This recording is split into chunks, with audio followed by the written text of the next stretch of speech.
Hello and good evening, everybody. We're here as part of the 2022 North of Falcon process to discuss fisheries proposals specific to Willapa Bay. And as usual, I'll just give us a couple minutes here to get started. I'll just wait until I can see the participant numbers level off and then we'll go ahead. Thank you.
Okay, I haven't seen anybody new join here in a minute or so.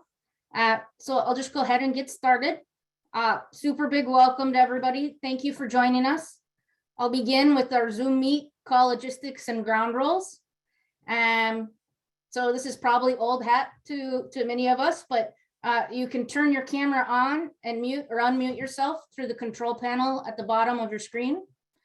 We're going to keep everybody muted during the beginning of our program and then unmute folks when we open it up for discussion, questions, and feedback.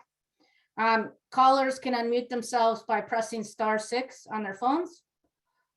Please raise your hand to ask a question, and you can access this through the control panel at the bottom of the screen.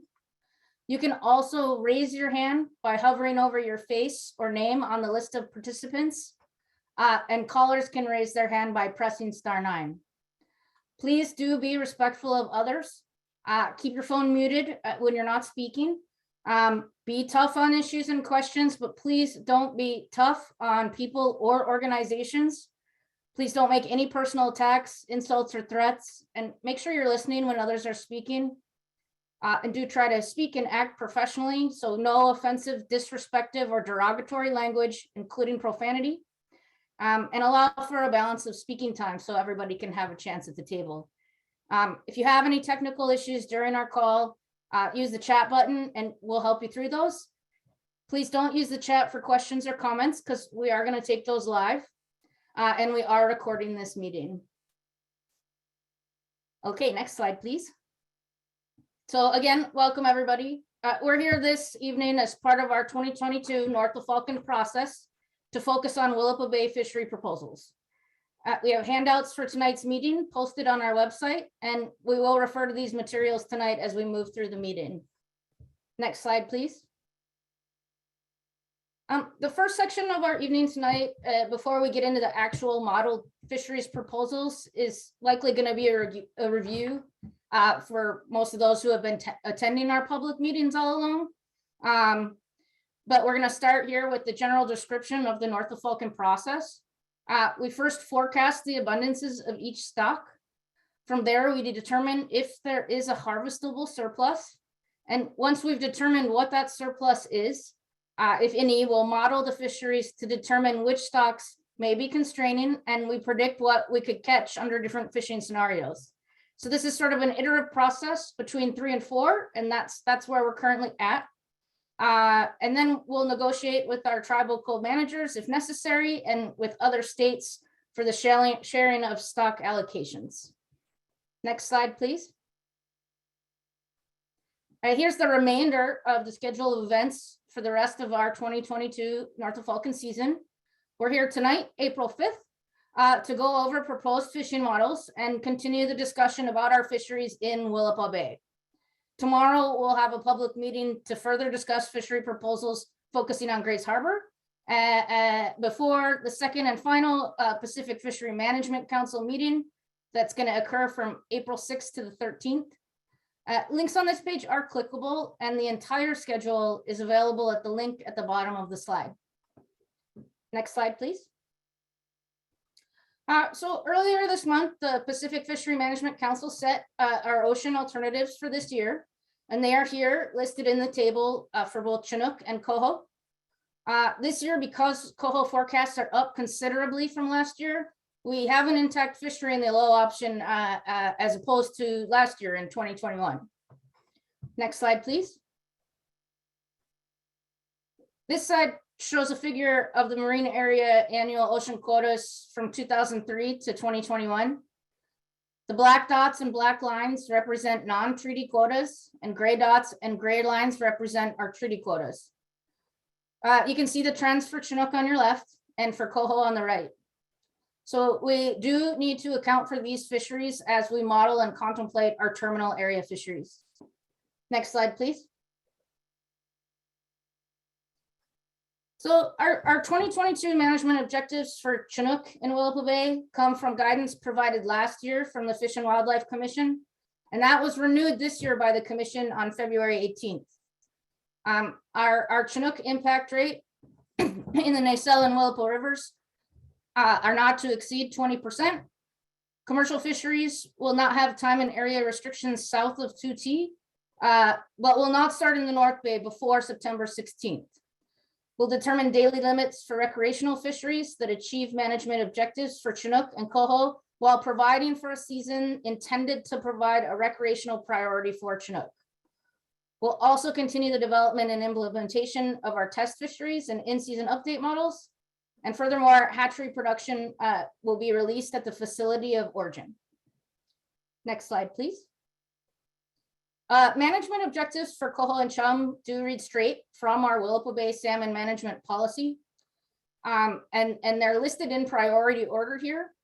For Coho, that objective is to achieve the aggregate spawner goal of 13,600 natural origin fish, and then prioritize commercial fishing opportunities during the period of September 16th through October 14th, and then provide recreational fishing opportunities. For Chum, we will manage to achieve the aggregate spawner goal of 35,400 naturally spawning fish, then provide commercial fishing opportunities, and then provide recreational fishing opportunities. Next slide, please. And so at this point, I'm going to hand the microphone over to Jody Pope, our Willapa Bay fisheries biologist. Thank you. Thanks, Marlene. Tonight, I'm going to walk folks through different model proposals that we have received to date.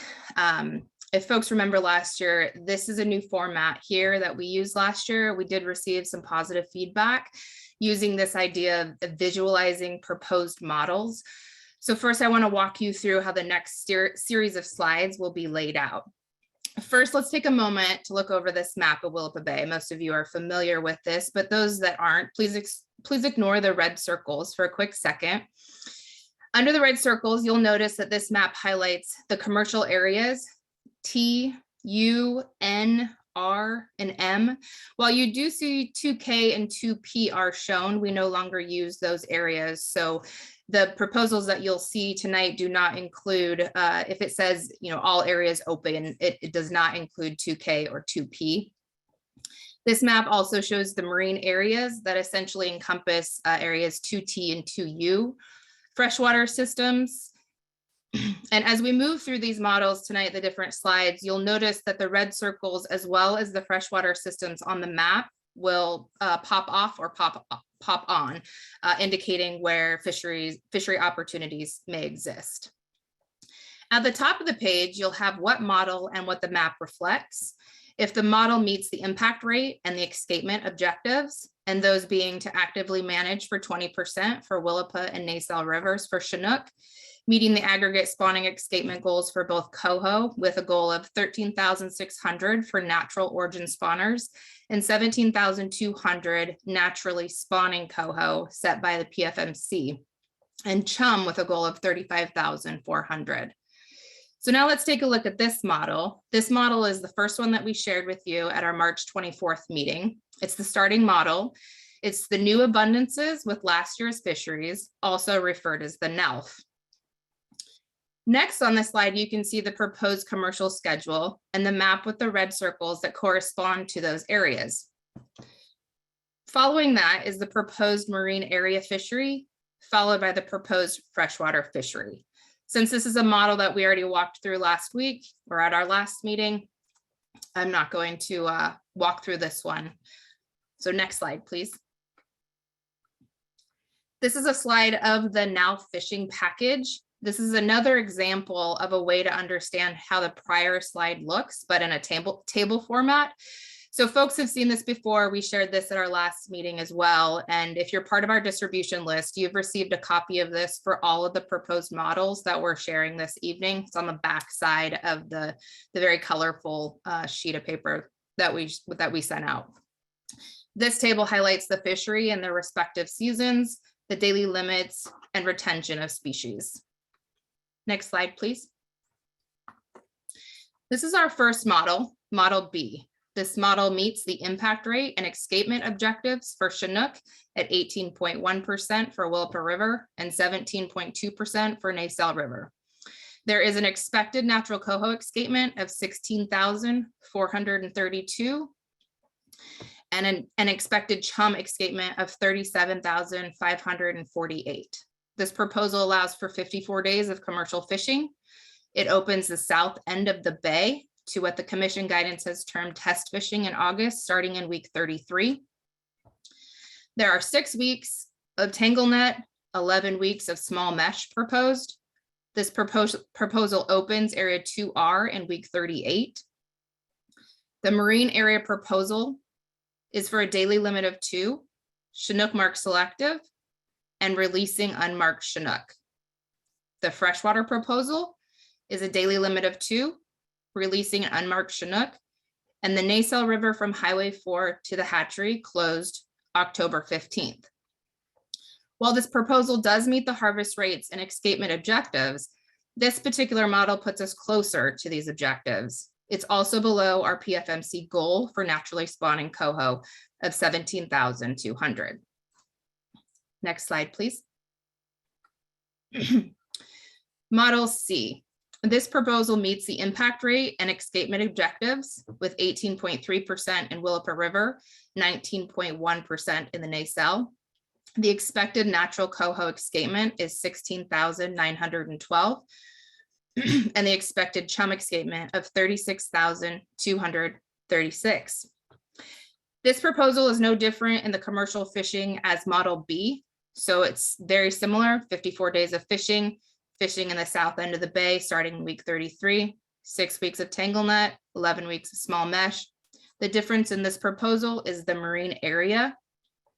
This proposal is similar in the marine area as Model B. The difference is the freshwater proposal. This suggests a daily limit of 2 with 1 wild coho retention, releasing unmarked Chinook, and the area of Highway 4 to the hatchery attraction channel on the Nassau River closed through October 15th.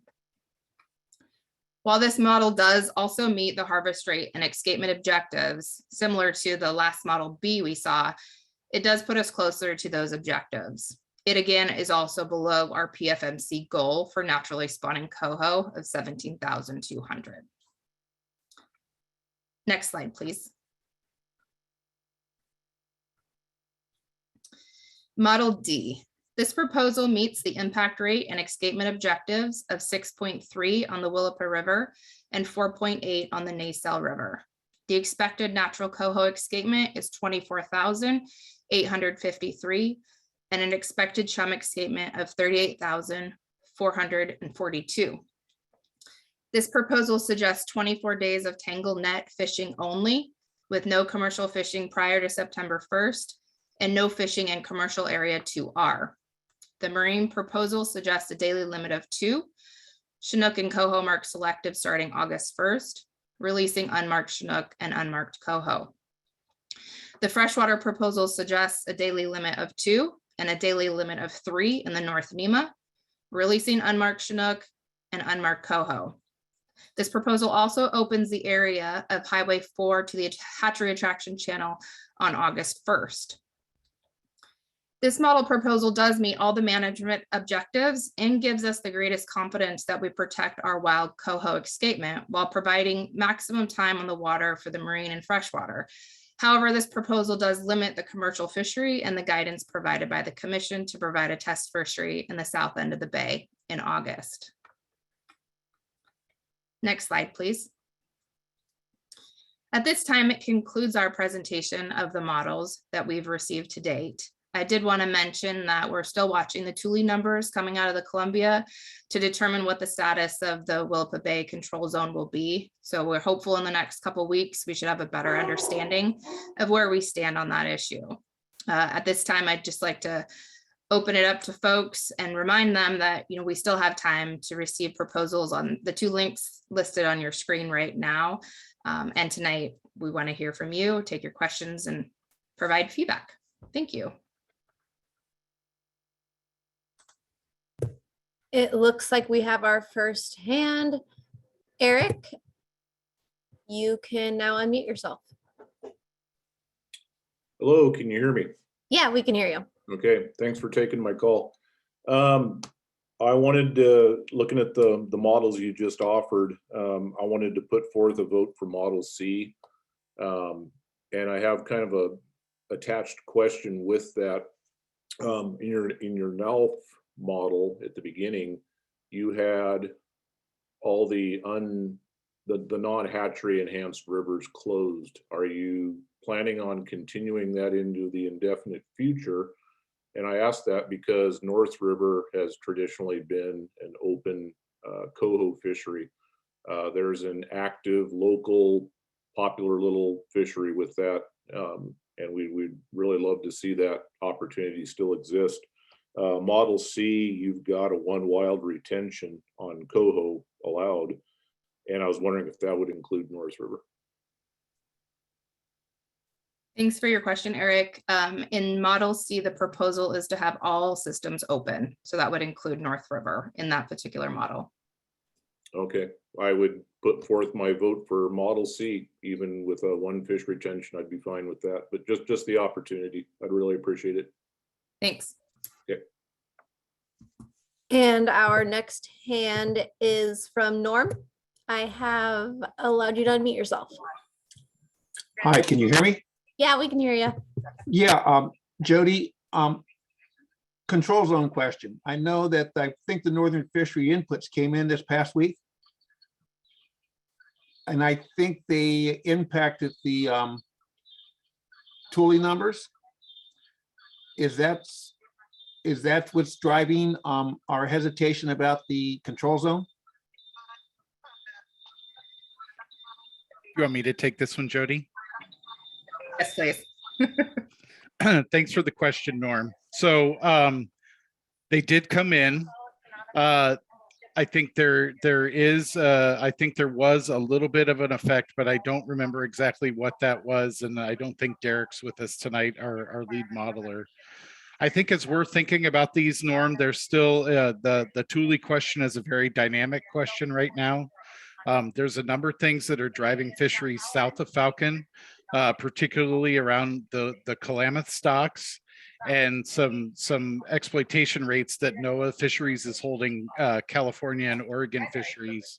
So there's still some things to play out there. There's also, we have some concerns for Puget Sound stocks as well. So if I'm a betting man at this point, I would not think that the control zone is going to be a factor for Willapa fisheries this year. I know that Jody and others on our team have looked at some of the tag recoveries we've had in the recent past and how that would play out. I don't think there's going to be a whole lot of Thule savings to be had by implementing the control zone as I'm looking at things, Norm, and I hope that answers your question.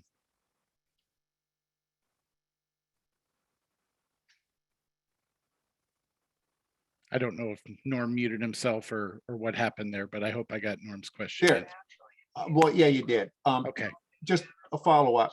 Yep. So not being a betting man myself, what I'm hearing is that there's a possibility the control zone will be open. I mean, as I'm looking right now, it should be open, yes. Okay, thank you very much, Mark. And our next hand is from Greg. Greg, you can unmute yourself. You got me? Yep. I got 3 questions. One of them just came up. One, I'll just fire them all off where you have a chance to answer them. First question is where did this 17,000 for Coho come with this North Pacific when I thought we were shooting for the 13.2 or 6 or whatever it is there for Coho? Second question is I would like to see more of these models run to more of the 20%, closer to the 20%, because we all know that we are the commercial fishery and the fisheries are controlled daily. You take days away. So I feel like why not model it to the 20% and to escapement and then work back from there as far as you can take the days away, because you guys are famous for that. And then I guess my third would be the comment. I guess the only fishery that I see, I have no problem with the Model C, which has one wild coho for the recreational fishery. If the abundance is there, let them catch them. Got no problem with it. Run the fishery. And one more. Which one of these models is the state favoring? What do you guys think? Because these are all ones that have been sent into you. Because it seems like to me that's where we go anyway. I would like to know where the state's at on the season. Thank you. Thanks for your question, Greg. I can answer the first one there. The PFMC goal is our natural origin spawners with our hatchery origin spawners. So it's a goal set from PFMC. So there is hatchery fish in there also. The model run at 20%. These are just and the state selection. We don't have one. These are ones that we have received from the public that we heard what you guys have said and we've presented those to you. So what you see is what you folks have asked for. So, okay, may I have a little follow up then? So are you guys willing to run with these then? Or did you see problems with them? I guess that's what I'm asking, because I feel like, we're going through this process right now. And then, are you guys happy with this? You sad with it? Or are you saying there's no way it's ever going to fly? Because it's almost like, are we wasting time? And then you guys come back with another one that says, this is where we're at. I guess I think that's what I'm kind of asking. Yeah, Greg, maybe I'll just add, folks haven't met me. I'm James Losey. I'm the regional program manager here for Region 6. What our big concern right now is that we heard or, received a proposal from someone that didn't make it into this modeling work. So what we're doing right now is showing folks what we heard from them, showing how this, as it moves through the model, sort of the product of these different proposals. And then Jody, I think, did a nice job of highlighting, some of these proposals are more conservative than others, right? Give us more of a buffer around those escapement objectives, whereas others put us a little bit closer. So that's really what we're doing right now. We're looking at the full menu of models. We can explore other things that might be variations of those. And so we want to hear from the public right now. Are we missing something? Is there an idea that we received that, maybe we didn't explore enough? Or these ones that we're exploring, are there folks here that have a perspective that are telling us like, please don't even think of that? So we just want to hear from folks. But as you know, you've been around and watched this, often the model we land on is a variation of multiple of these, right? That provide confidence we're going to meet management objectives. And then the one other piece there, because it's a really important point, I'm glad you're bringing it up, that, there's probably, a lot more exploring that we're going to do here before we land on something. But you mentioned, I laughed a little bit, but it also kind of hurt my feelings when you said we're pretty good at taking away fisheries in season. you know, we do have, a habit of looking closely at these fisheries in season. And if we see challenges changing, I would argue that right now we're really good at that. We have pretty high precision around our coho fisheries because of in-season update tools. You mentioned you want to move us a little closer to the 20% on Chinook. So we heard that. Appreciate the comment.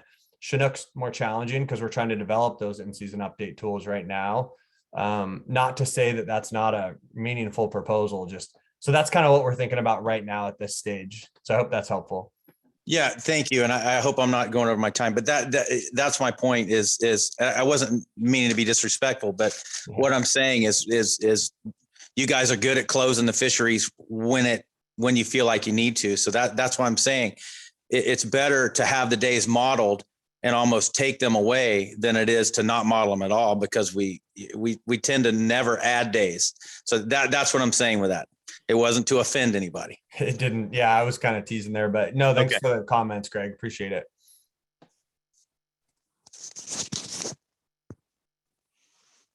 And our next hand is from Marlisa. You can unmute yourself.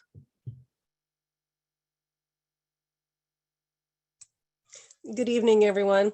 I have taken the time to print these out so I can actually really talk about it. I have a couple of questions I'd like to clarify up front. Did I understand you to say that models A, B, and C fail to meet the 17,200 coho objectives? Model B and C. So B and C failed to meet that. Okay, good. And then I wrote down a bunch of notes. So when I look at models A, B, C, and D, and let's just focus on B, C, and D, when I'm looking at the the different times, so model B and model C both show 54 days of commercial fishing. They look like they're all the same days. The print is really small, so if I've missed a day that says 4 or 3, but to me they look like they're the exact same fishing imprint. And when I compare it to model D, with the nets not going in until week 39, I find some problems with the algorithms and the results that I see printed, because across the board, the marine wreck catch underneath the columns shows exactly the same numbers. They're the same throughout. In fact, the natural Chinook numbers are the same throughout the models. And if you move down one line and go to the wreck freshwater catch, there isn't a lot of difference let's see, when I look at the natural Chinook, those numbers don't change either. They're all the same. Those numbers are exactly the same on models B, C, and D on the natural Chinook impact list, regardless of the nets not going in until September 11th through the 17th. So my feeling is that those early days are really critical to freshwater. I strongly know that if the nets go in August, and some of these, ridiculously proposed early dates, that you are stripping the river of any opportunity or much opportunity to catch a fish in there. And so when I look at the numbers, the actual numbers that are caught, and if you can, follow along with me. So for example, in model D, where they don't go in until September 18th, when I look at the wreck numbers, the total numbers are not that much different. I'm confused here. So can you explain the algorithms that are the same on different models with different days of commercial exposure? And I know that one model D has a 3 fish bag limit for the NEMA, and model C does not. So when I look at those numbers, I'm looking at them exactly the same. The projected freshwater catch for NEMA is 2515 on Model C and Model D, even though there's a 30% increase in bag limit size. The only difference I see is that it nearly doubles the Chinook catch in the nacelle by removing the nets from the bay early in the season. So those numbers can't be right because they get quite a few anema fish out in front of us. And it seems to me that those numbers need reviewing. Is there some comment on that, please? Thanks for the question, Marlisa. You've been around in Willapa Bay for a while. You know that those models do include lots of numbers, and it would be really difficult to walk you through those here in this setting, but I'd be happy to schedule time after this and walk you through each model and the numbers and what they all mean. It would just be a better setting for that than right here. So Jody, are you able to plug in numbers like Chad would do for us and see how they extrapolate in a private conversation? I can. Yep. Great. Okay, great. Let's see. I had some comments. There was Model D. I'm not sure if this was Ross Barkhurst's request to set this up. It does have a 3-fish bag limit. I would love to see Model C run with anema 3-fish bag limit and see if that changes anything. It doesn't look like any of these really change the recreational freshwater catch a whole lot. I mean, it's not making a big difference except from 2 Model D. So I would appreciate a private conversation because I have a lot of questions and I may have some more after this meeting. Thank you. Thanks, Marlisa. And our next hand is from Lance. Lance, you can unmute yourself. Did that work? Yep, we can hear you. All right. Well, I haven't been around for the last couple meetings. I apologize for not getting on you guys during those, but so the first thing I'd like to say is something we get wound up in every year is the guesstimation that you guys make on how many fish we're going to have come back. And we seem to stick our feet in cement and say, in April, we guessed this many fish. We've never hit it. You never will hit it. And I'm not being mean to anybody on the state side. You're in an impossible situation. Everybody comes to these meetings and they're like, oh my God, that doesn't make the model run doesn't make that number of coho. So my first question is, last year's coho prediction. Can somebody give me what we predicted for last year's wild coho and then what we found returned? Or is that an impossibility tonight?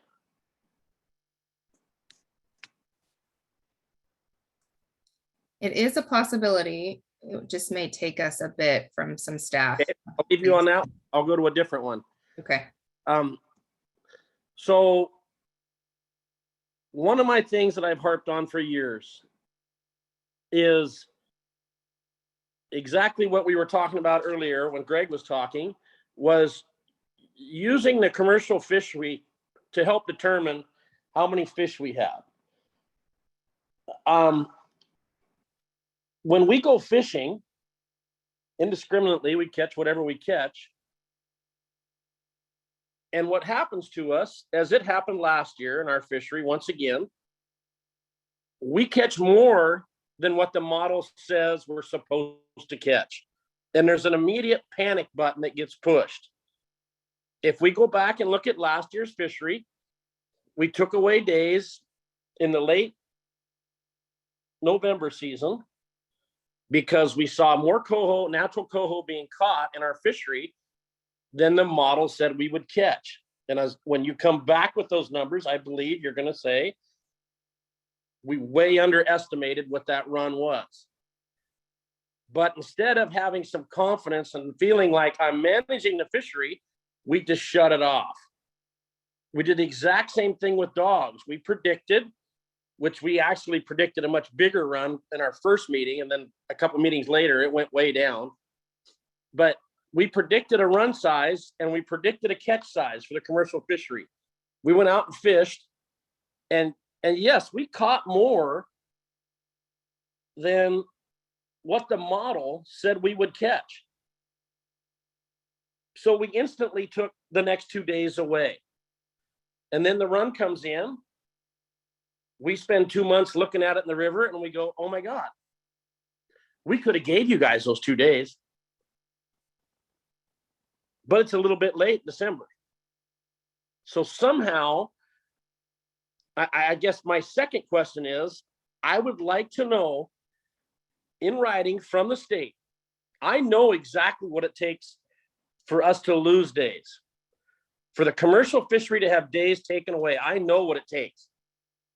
I would like to know what it takes to add a day. If someone could please answer that now or give it to me in writing later, the scenario in which you would say you caught way less fish than we thought you would catch, so we're going to give you a day, or you caught exactly what you thought we'd catch, we're going to give you a day, or we caught way too many, so we're going to give you another day. That's why Greg's saying model the fishery to 20%. The 80% is our conservation. We're doing 80% conservation. It's not like we're doing nothing. It's not like we're sitting here saying, oh, we got to be at 15% so we can have 85% conservation. 80% is the conservation number that we're given. So model the thing to 20%, run the fishery, but let's try to figure out how we look at the fishery, and it should be the same for the sport fishery. The sport fishery should have caught natural coho last year, but we don't have that ability. We call ourselves managers. We call ourselves, and I'm a part of this. I'm not blaming you guys. What I'm saying is we can't just rely on spawner surveys to figure out how to add more days to a fishery, whether it be a rec fishery or a commercial fishery as we go forward.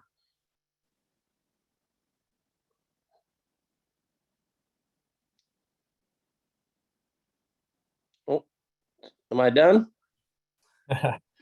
You're not done if you don't want to be done, Lance. Well, okay, I'll get to one more, my last point.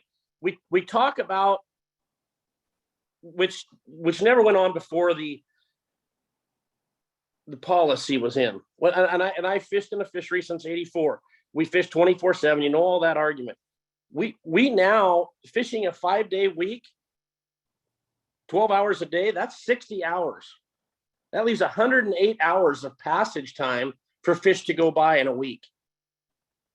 And we act like, oh my God, if the nets go in for 4 days or 5 days in a week, there'll be no fish get to the hatchery. There'll be no fish for a sport fishery. We've had great sport fisheries. I mean, I went to the Nema and looked last year. There was lots of salmon.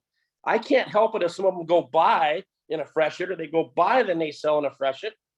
I thought we did really good last year. We had escapement for rivers. Everybody got to fish. Everybody got opportunities. But when it all got said and done on the Coho and the Chum, we way over escaped. And in my mind, we failed. And I'm going to put that together as you guys and as myself, because we didn't harvest what we should have harvested. Okay, so that I'll quit at that. Yeah, Lance, thanks for those comments. I'm just gonna comment on or respond to the idea of updating fishery plans in season. And I think you're making a good point that I think this is the point you were making, was that it's pretty easy for us to take days away when we see that the commercial catch is telling us that the run size is projected to be lower than we thought. But it's also important that we use those tools to add days. And I will say we have done that. You've been around to see that happen, but I think we both know that it's much less common to add days than it is to pull them back. So I'm hearing your point about model these things right to the edge. and then take days back if you want, or if we can, or we need to. But I want to remind you and other folks that the targets that we're hitting, these escapement objectives and harvest rate objectives, those are limits, right? So the goal isn't to hit those right on the head or exceed them by a little, right? We want to make sure that that we meet those management objectives. So if some fish escape, a few fish escape more than the escapement objective, that's still success. If a few fish less than the goal escape, that's not, right? So these objectives are really meant to be met or exceeded. So while producing some opportunity here. So I just want to just highlight that and make sure we're speaking the same language. So can you give me then the Coho number and the Chum number that we escaped last year compared to what we wanted to escape, so we can look at the success we had on that? Yeah, we can. So, Jody and the team have produced, a lot of materials here over the last few weeks, but that specific number is buried in that. So we're digging into it right now. And the goal here is to try to share that with you before we get off the phone. So, but if we don't get that number here right handy, Lance, it's one that's going to be available to you and others. So, yeah. Okay. I just want to say I was a part of Model C. So of course I'm pushing for Model C. So, okay. Hey, thanks, Lance.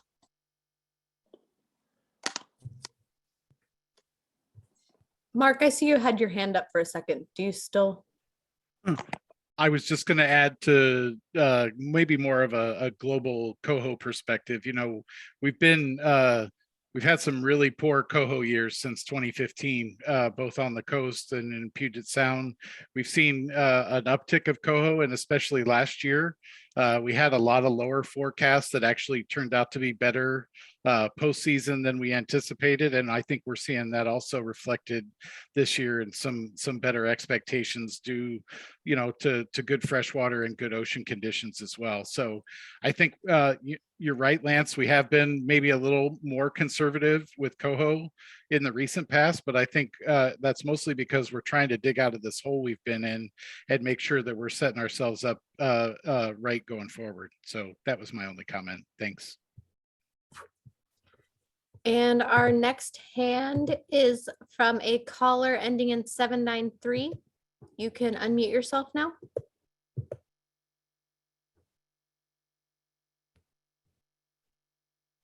Hello. Hi, we can hear you. This is Andy. So I think Greg and Lance have answered most of it. But going back to one of Greg's questions, and maybe James will take this, I don't know. So whether or not we have any more models sent in, I mean, we could send you 100 models if that's what you want. But just going by the models that you see there, do you see anything glaring that say, no, that's not attainable? That if all the boxes check off, you say, no, we can't do that, or no, that's not possible. Is there anything in those models that you're going to say, absolutely, we can't have that? And my other question is, and this is a comment Mark just made, how do you attribute the uptick of runs on such poor returns? If you can answer that. So this is James here. Let me take that first one. But I'm not sure I understood the second. So maybe we pause. I'll just take the first one. So I'll be honest, the modeling work that's shown here is not something that I've evaluated fully, right? This is Jody and her team's work. So I can't answer whether there's a model that just will not work, because I don't know the answer. But I did hear Jody mention a couple times about models that were projecting a coho escapement that was extremely close to the goal. And so we do have a history in Willapa Bay of not meeting escapement objectives. We got years where we have, and that's great. But we're extremely interested in meeting these management objectives. So that coho escapement one is one I did hear Jody flag that looks like we're getting tight in some modeling work there. And then maybe Jody, if you've got an honest answer that one of those models is not something that we're going with, you know, you might know something I don't there. I don't have much to add there, James. Thanks. Oh, okay, James. So let's do this. Then. Say they do meet the box. Say it does meet the Coho numbers, B or C. Is there anything in those models that you would say I can't do that? Yeah, I need more time there. Yeah, sorry, I wasn't really prepared for like which is my favorite model, but that is the place we're going, right? We need to find the model that we think is going to work, and it's a fair question too. That you're saying, hey, where are you guys leaning? But I just don't think we're that far along at this point. Is, you know, are we leaning toward one model or the other? I will say, just so you know, what's in our head is, you know, we're looking at a model, you know, the final model, it'll follow the guidelines in the policy, right? And it'll provide, you know, a high degree of confidence that we're going to meet those conservation objectives. So these are harvest rates and escapement goals. So if there's ones where we just don't have that confidence, or we don't have the in-season tools that'll allow us to adjust with precision, then those models are probably going to rank lower than the ones that provide the confidence. But I'm not hiding anything. I don't have a secret model that's my favorite right now. I'm just being honest with you. No, I wasn't asking for a favorite model. I was just wondering if there's anything within the models that you're going to say, no, that doesn't work. So the other question was, like last year, you know, we saw an uptick of coho returns, but those are coming off poor years of returns. How are we getting the bigger returns off the smaller runs? So I think it varies by system, but my overall answer to that, Andy, would be that we've been really conservative in our fishing opportunities directed at coho. I think since 2015, and again, that varies by system and where we're doing that management. But overall, I think we've really constrained a lot of our fisheries, both in the marine area and freshwater systems, that we've tried to maximize that whatever escapement we're getting back in a lot of places. So, and I think just in the recent couple of years, we've seen better marine survival than we've seen in prior to that. Yeah, okay. Well, either way, whatever model there is, I mean, I think both sectors should benefit in all tributaries if there's enough fish to go around.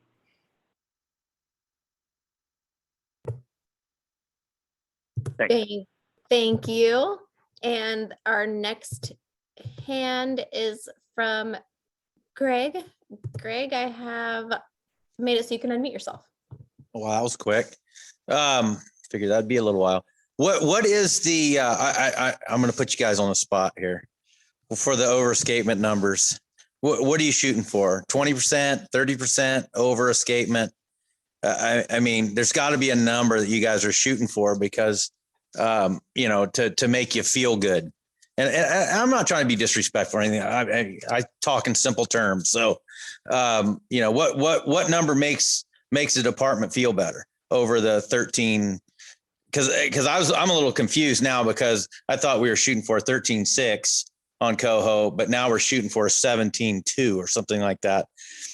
And I think one of those proposals was like a 16.9.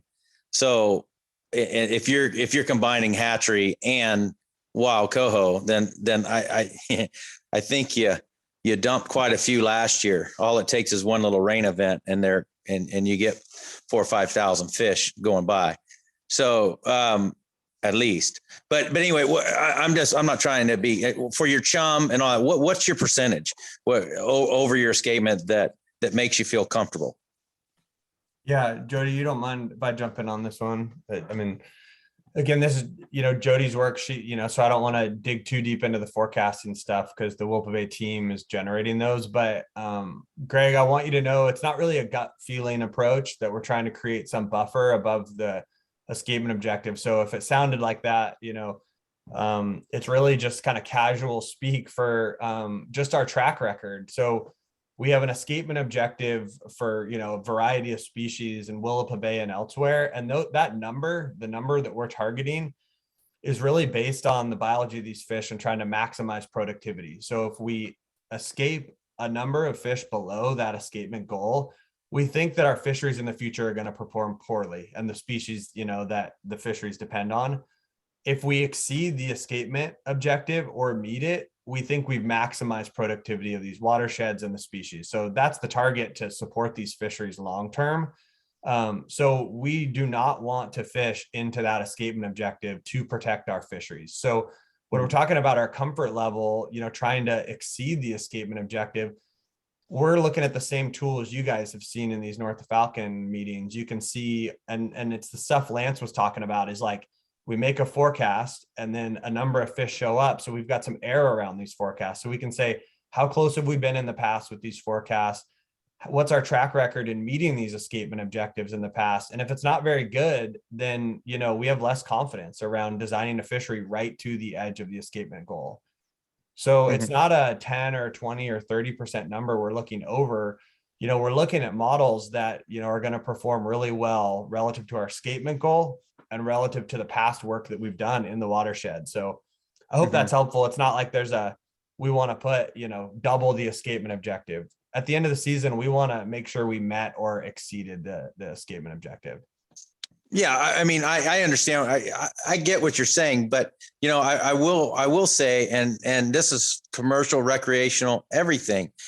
That and I hate to say this, beat this dead horse, but there is an economic impact of doubling the escapement, and I just hope that that's brought into the equation too, because I think it's real easy sometimes for the department to sit on their hands and not do anything, and it affects this recreational fishery, it affects the commercial fishery, and that's all I'm saying. That's why I asked, you know, because if there's a percentage that you guys are comfortable with, then but I mean, I feel like you know, doubling the escapement and stuff like that, which we've done, which I think we did on Chums last year, you know, another 10-20,000 fish into the fishery would have been very economically, it was good. And same thing if you would have allowed, you know, recreational fishery to keep, you know, I mean, I don't know. I just feel like sometimes that just what Lance said is, we're here, you know, we catch what's there. And it seems like we always are knocked down if we catch too many, you know, instead of looking at it as, holy crud, there might be more fish there than we thought, or more naturals or more. And it turns out there was. And I know what you're saying, you know, that's up and down, but you know, it's a huge burden on local economies to just sit and watch them go when there could have been a fishery executed. Yeah, Greg, I'm listening. I think the team here is listening, and I think offline here, there's a pretty friendly argument you and I could have around the economic impact of exceeding the goal. You know, fishing into the escapement objective kind of has long-term impact on fisheries. Leaving a bunch of fish on the table, you know, we know has impact on the fisheries, like you're talking about, kind of economic impact. So the goal here is to try to design these fisheries, you know, meet the escapement objective. We're not doubling it. No one's talking about doubling it. So I think, yeah, I'm hearing what you're saying. And yeah, I appreciate it. And like I said, I'm not trying to be disrespectful, but you know, it's definitely, you know, it's a problem, you know, and we just, I almost look at it as, if you want 70,000 dogs, then why isn't the escapement set at 70,000? Or, you know what I'm saying? Or why isn't the coho, if you want 25,000, that's great. But if you set a number at 13, whatever it is, 13.2, 13.6, and then 35.4, then that should be the number that you feel comfortable with getting a fishery, or, you know, getting your fish back every year. That's the number that you guys set. And I feel like that it's sometimes it's like, well, if we get that, that's great. If we get 10,000 more, that's even better. And, you know, so I guess I don't understand the number sometimes.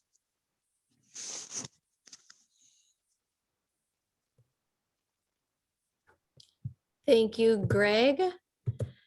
Our next hand is from a caller ending in 445. I have made it so you can unmute yourself. Can you hear me? Yes, we can hear you. Okay. Hey, this is Steve Gackey from Nacelle. Hey, I was kind of listening to some of the conversation about the models and whatnot. I don't scrutinize those in great detail, but I did kind of look at them before the meeting.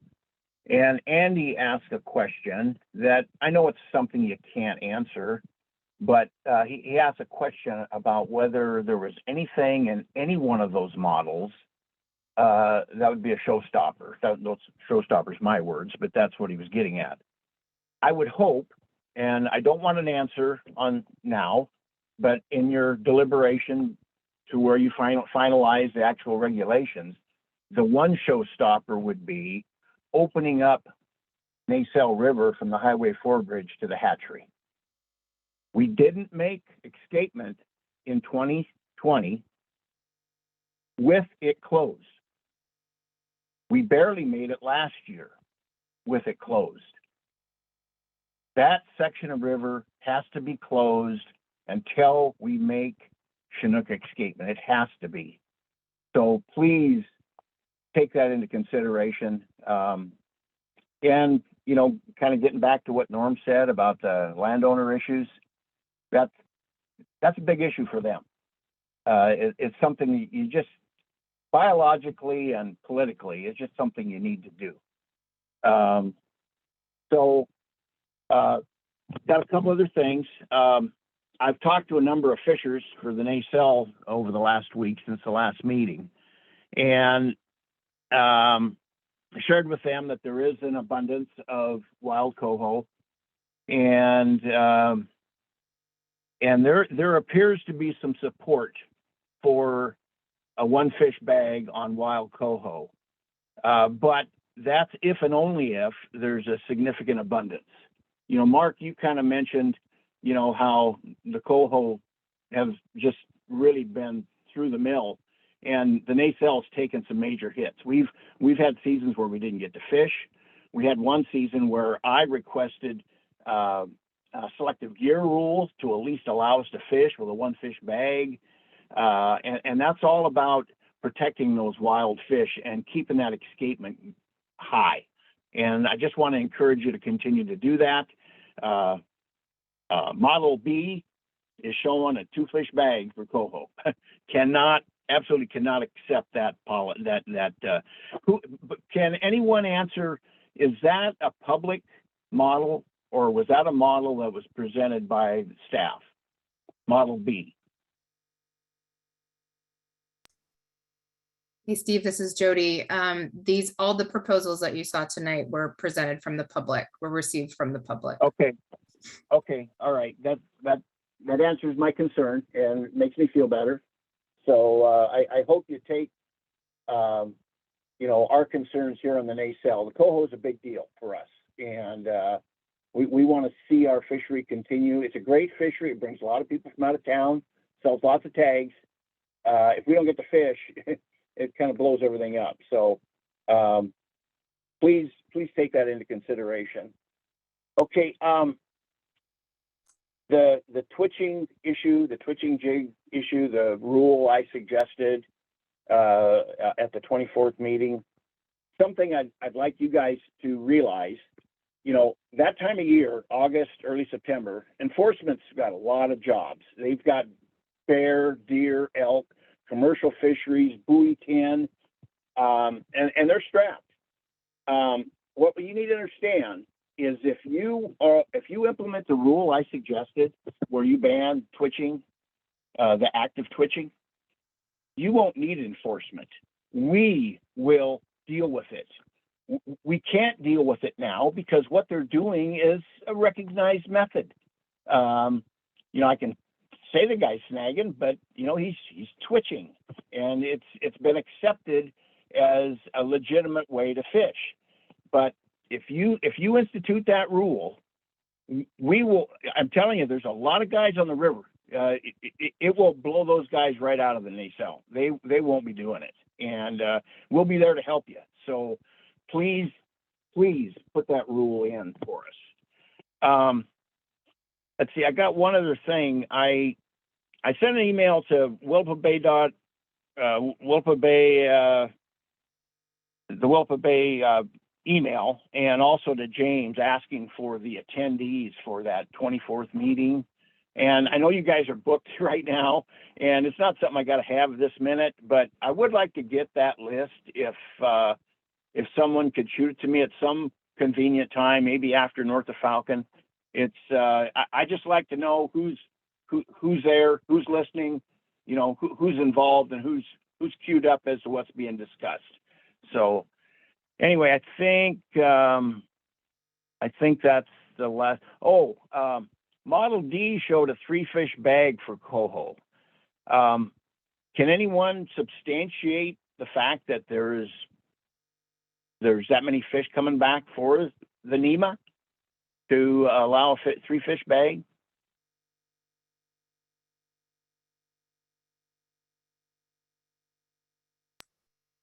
Hey, Steve, Jody here. In that particular model, it does meet all the management objectives to have a 3-fish bag in NEMA. Okay, all right, great. Okay, thank you very much. I think that's all I've got for now. Thank you. Thanks for your feedback, Steve. And I would just like to take this time to remind everyone that if you're on the phone, you can use *9 to raise your hand. And if you are on a computer, it might be under the reactions tab at the bottom of your screen, the smiley face with a plus sign. You can click that and it'll say raise hand. And I believe that Lance had his hand back up. Lance, I have allowed you to unmute yourself. I'm on it. All the things I've learned since COVID. So that's going to be my first question. When are we going to go back to meetings where we can look at each other in the eye? Nobody has that answer, I suppose. But so on a little bit of Steve's, I'm going to jump up on Steve's back for a minute. I think that what he's saying comes back to the exact same thing that I'm talking about. I think that when you look at our fishery, in a commercial fishery, in our coho time, which we'll call September 15th to, which I have an argument on that in a minute, but 15th to October, whatever you said. I think looking at our fish, looking at the numbers of naturals that we're catching should be applied to whether they get to keep a natural coho or not. Last year, I felt like if you looked at our fishery and how many natural coho we were bringing in, because we're bringing everything, you're able to look at it at the fish house, that's something you could have allowed in November for their fishery. It's hard for you to make a rule right now off of a guesstimate of how many fish we're going to have. And I think that's what I'm getting to with these fisheries, is looking at ocean fisheries, looking at marine fisheries, looking at our fishery, taking those information points as they come to us and applying them as we go forward. And I don't think we do that. I think we have this meeting, we make a guesstimate, we make a plan, and we throw it down on a piece of paper and put it out. And any deviation from it becomes a public screaming match, because he said, she said, you weren't going to have a fishery on this date. You weren't going to have it. I think we need to get to a point where we say, we are going to manage this fishery as it comes in and not manage it in April. I think Steve's exactly right. If it's allowable to let the recreational fishery fish and keep a natural coho, have at it. If it's not, and you're taking days away from us for it, then it's going to be the reverse. But for you to put it on I don't know how you do that and put a placeholder other than to say, we're going to allow for this unless we see a non-abundance of this run, or we see an overabundance, you know what I'm saying, I guess, in that. So that's my point to all of this stuff that I'm talking about tonight is, and I'm going to be honest with you, I don't mean to be mean, James, but I don't have any faith in our stream surveys. And I know that sounds horrible. And I know, because you guys are hamstrung with the amount of people you have, and the environment that you have to go do this stuff in. So when I looked at last year, and I kept track of it last year in Bear River, and I was there the first day they walked the river. You could see maybe the upper half of your section. After that, it was 14 days in a row you could not see in that river for dogs. First 14 days of November, you couldn't see 2 inches in that river. Then it's really tough for you guys, I would think, to come up with a plan, because by the time the river subsided, most of those dogs had spawned and been washed back out into the bay, or washed, and some of them were up in the trees, for God's sake. But that's my problem with not using our fishery information. I've harped on this before with you, that the percentages that we're seeing in our fishery should somehow apply to the return. You know, if we see X, then that's what's returning, not, oh, they're catching at a 20% rate, but the return rate is 8. You know, so we don't ever get any closer to, I don't feel like, to using our numbers. It's the best tool I think you have. I honestly believe that our fishery and the rec fishery both are the best tools we have, but the department is afraid to use them. I feel like if you use them, we would have a giant uproar somewhere that, oh my God, this is what, you know, somebody said this, and now the state give more time. Somewhere we've got to get beyond that. So my other little tiff was when you put that first couple slides up, Jody, you put down that the commercial priority, which I don't believe in priority, the commercial priority for Coho was September 17th to October 12th or something like that. And, you know, last year we took away the late November days because we didn't have enough wild coho to have a late November fishery. And that's why when somebody spits that number of 33,000 coho out that we had, which I'm waiting for, of natural coho, I just, it seems like somehow that got swept away, that we were supposed to be the coho priority, which, like I said, I don't have a problem with that. I like to fish lake coho just like Steve, which I think, and I don't sit on a coastal steelhead, maybe Norm does, but I think that's a tragedy that we closed the Nasell River, or probably the Willapa River, on December 1st. I think we need to do some work to try to extend that at least a couple more weeks into December. We don't have any really hardly any, if any, natural coho or natural steelhead in our river in that time frame down here. I don't know how the Willapa River is, but so that's one of those things that I think you need to use our tools, our percentages, are what we're catching, how the run looks, to enhance your recreational fishery behind us. So, and I didn't know if anybody's come up with any numbers yet for me on how many dogs we had and how many coho we had, late or wild or natural, I guess. I'm sorry, because I missed the meetings where you probably gave those out. Lance, there's a lot to unpack there. We're taking notes. I think we heard, all your comments. I want to flag, you mentioned spawning ground surveys. I like the idea that people think that I'm responsible for the spawning ground work, because it's about the coolest thing we do. But we know Lyle leads that team he's on. And I think, Lance, you've spoke with Lyle before, you know how to get a hold of him. But I'm really proud of the work Lyle does, and it gets better every year. The Willapa program for stock assessment work in river has just been, building and building, and the momentum's pretty exciting. So room for improvement always, but it's great work that Lyle and his team do. So maybe when I'm done talking, I'll let Lyle pop on if he wants to just answer any questions about that. Let me throw this in there, James. When you tell me that, you want to know what I hear? What? I hear it must be time for Lyle to move on to a new job. Yeah, well, he better not. We love him. But, Conversation. and then, you know, I just want to be real clear, Lance, you said you're not trying to be mean. You've never been mean to me.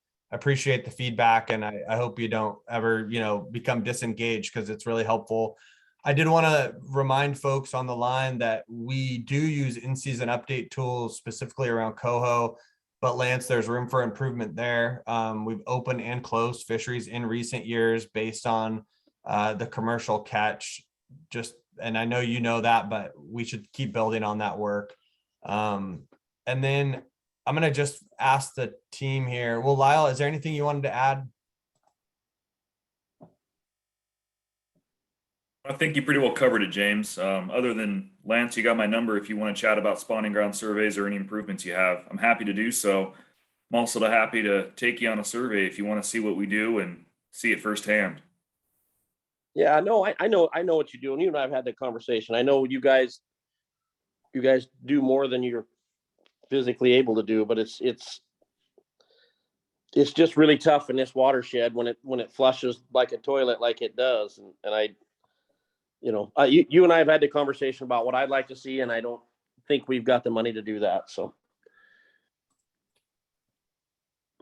Great. And I just want to flag, Lance, we should chat about this more specifically offline with the right teammates, but the number forecasted last year is somewhere between 16 and 18,000 coho. And I hope none of the teams cringing with me just throwing out random, like, you know, kind of loose numbers here, but we know that the forecast was between 16 and 18. The run size was closer to 30. So if you were asking if the run size came in higher than expected, I think it's fair we say the answer is yes. But the specific numbers, I want to make sure we get the exact numbers to you. So let's work on that offline. But and I'm going to ask staff to jump in if I said a number that was way off, but I think that's about close. I think dogs were forecasted at 40 something and came in at 90, but that was my recollection on that, but maybe I'm wrong. 90 something. No, but I think you make a good point that we under forecasted last year, specifically for coho and chum. So, and I'm not jumping on you. I'm not jumping on you at all. I don't expect you to hit it, because the problem we have is when we go into downturn years, then you guys get hammered. When it peaks and it goes the other way, I realize that. Then you guys get the turd ball rolls downhill at you. So you guys are always very cautious, and I understand that. This prediction is my problem. You guys live this. I don't live it. I'm not a biologist, but it's the only thing I can live is when I lay my net out and I see what's there and I go, oh my goodness, there's a lot more fish here than we've ever seen. There's something that there's more, you know, and that's the part that I'm talking about. You do the best you can with what you have, and I give you that. But sometimes we're going to be wrong one way, sometimes we're going to be wrong the other way. We just somehow got to figure out how to narrow that gap.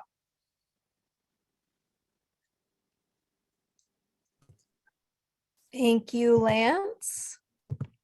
And it looks like Marlisa has her hand up. I have made it so you can unmute yourself.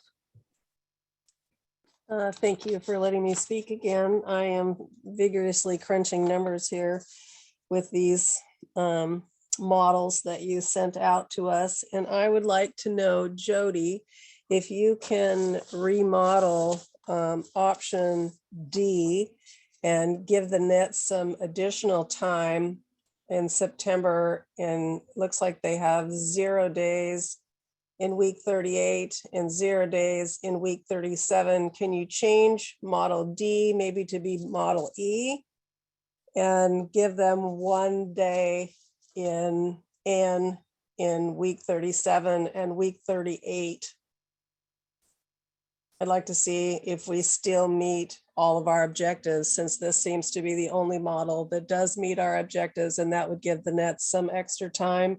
And I still think that that's going to allow for a really good early recreational Chinook fishery in the Nema and the Nacelle.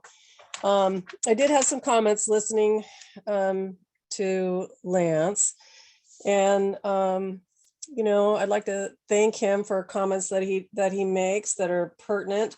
But I have to say that I advocate fiercely for freshwater recreational opportunity when it seems like nobody else is.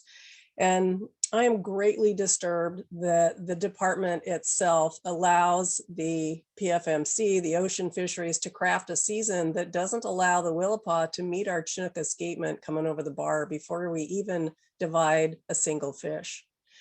I don't know how this happens. And I have had these conversations with your predecessors, James Losi, and asked, who is the person in the department that is advocating for Willapa to make sure that we're getting enough over the bar so that we can craft both a recreational and a commercial fishery that's meaningful? And I have had answers that, well, it's not our job, that's not our purview, we don't have control over that, have been my answers in the past. And I don't know that we can accept those answers moving forward, because we should be managing from the gravel back to the ocean, not from the ocean back to the gravel. And if we did that, we wouldn't be having the troubles that we've got.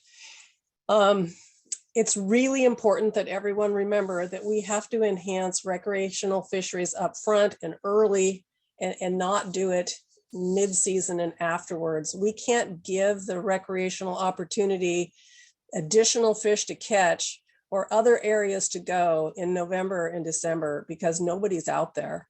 It's too rough, the waters are bad, the rivers are flooding and fresheting, and those opportunities are gone. Those fish aren't biting, they're moving, they're gone. So when I look at these models, and when I see that there's 3 out of 4 models with all kinds of tangle net time prior to September 15th, I worry that, yes, I know somebody asked for these modeling dates, but I would like to see some other models here that don't show all of this fishing up front. If I look at the difference between Model D and Model C, where there's no commercial fishing prior to week 38, so there's 0 commercial fish caught, it seems that it doesn't reflect additional recreational catch.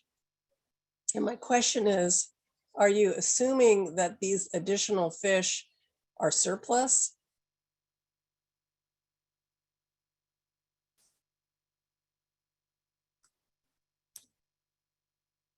Marlisa, this is Jody. In those models that we presented tonight, the numbers that are listed would be what would exceed our escapement goals. So those would be fish that would be returning back into the river.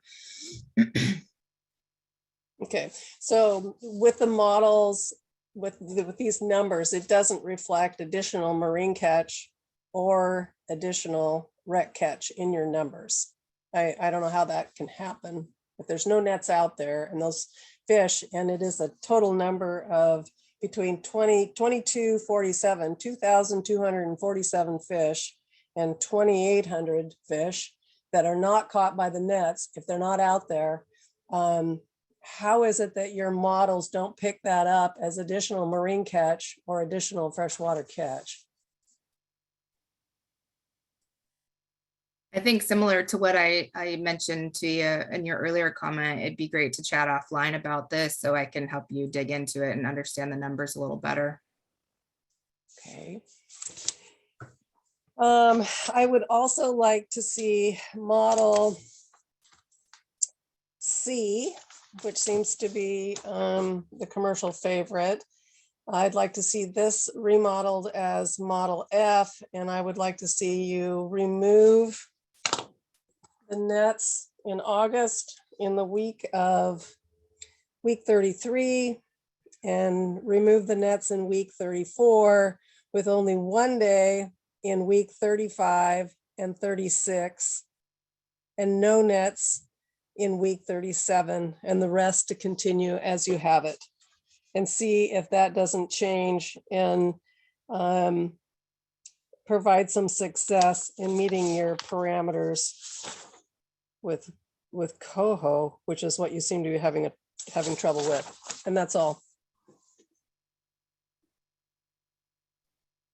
Thanks, Marley. So we got those written down. And that was our last hand for right now. Just to remind folks, *9 to raise your hand on the phone, or the reactions tab to raise your hand if you're on a computer.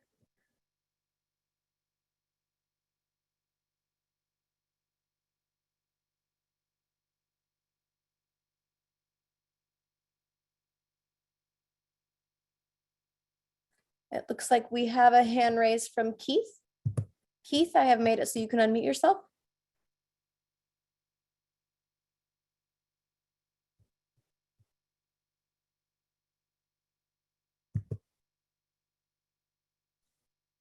All right, hear me? Yeah, we can hear you. Okay, I support C for the reason that you've got one wild coho in the freshwater. So I like that. If you remodel these things, I'd like to see that brought in. I've got no problem with 3 fish on the NEMA. I think that's okay for Rex. And what my other questions are probably deal with maybe next year and how I understand, or I want to understand the recovery of wild fish. So this year, I'm going to ask this question about coho first.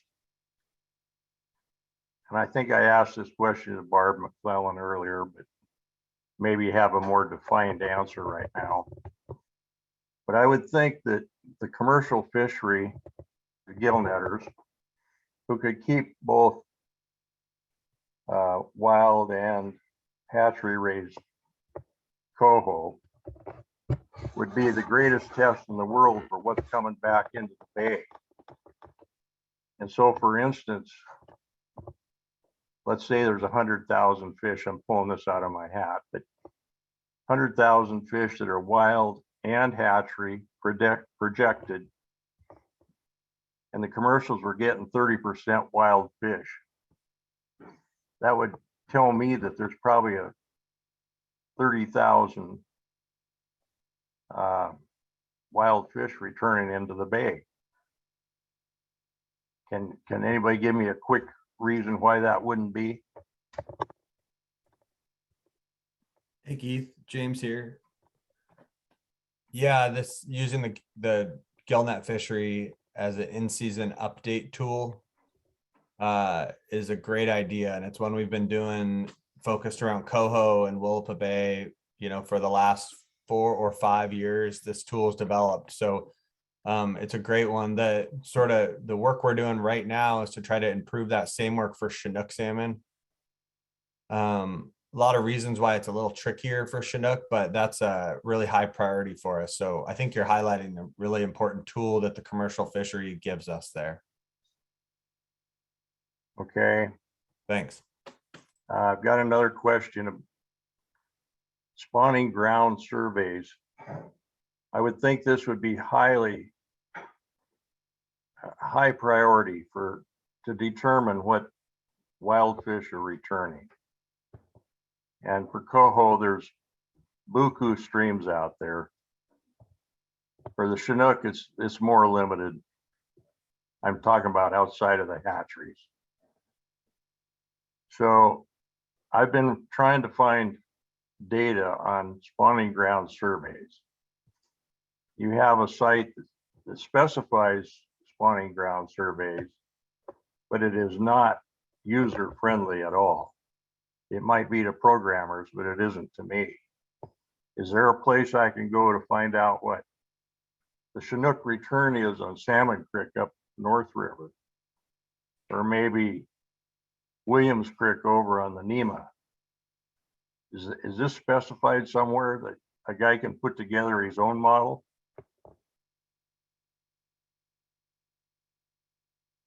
Hey Keith, it's Lyle. If you want to chat about spawning ground surveys or escapements, I'm happy to answer those questions. I'll send you, or we'll find a way to reach out to each other and exchange some contact information here. And I'll be able to get you what you need and what you're looking for, and hopefully answer your questions. Okay, so kind of a follow-up on that. I looked pretty carefully at natural Chinook returns to the hatcheries this year. And Jody's and I are supposed to be talking about this, and we haven't yet, but the way I read it, there was like 2,500 natural Chinooks that returned to the hatcheries. And that's natural, unless you're not clipping them.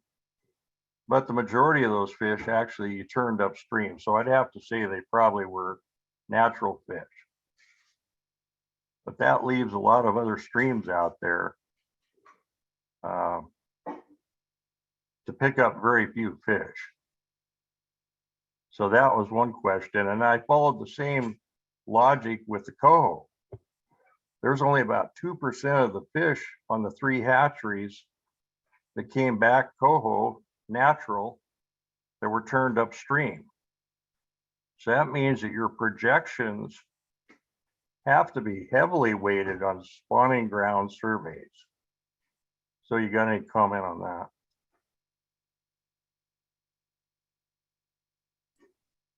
Yeah, Keith, this is another great, your question is a really good one. It's a great one, though. I wish we had like a napkin and a pencil here. We could talk about how we're doing this work, but I think you've highlighted it really well.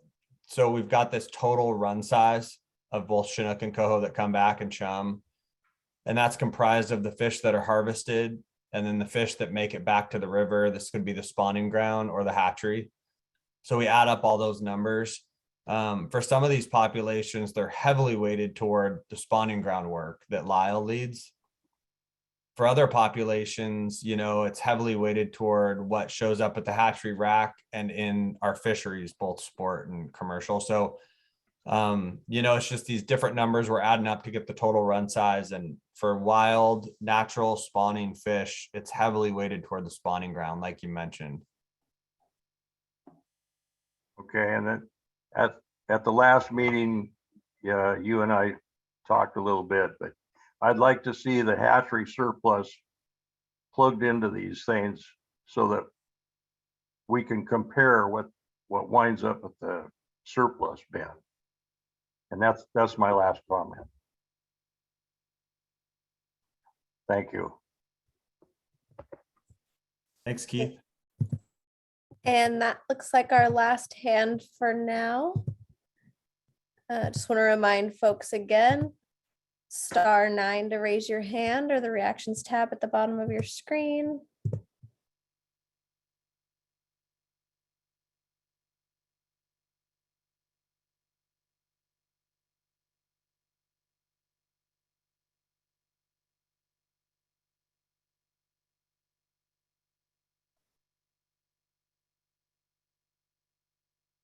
It looks like that might be it, Marlene. Thank you, Leah. And thank you to everybody that joined us tonight. We really appreciate your comments, your feedback, your suggestions and ideas. Just another reminder, if you want to submit any North Falcon related comments, you can do that on the internet at the address shown on the slide. Well, I guess it just went away, but you can find our materials online and the links are all there. You can also send an email to our Willapa Bay distribution list if you'd like to be a part of that and are not yet. And we're going to meet again to discuss our final fishery proposal on April 19th. That'll be a joint meeting with Willapa Bay and Grace Harbor. And we really look forward to seeing you then. So thank you for your time this evening and have a great night. Cheers.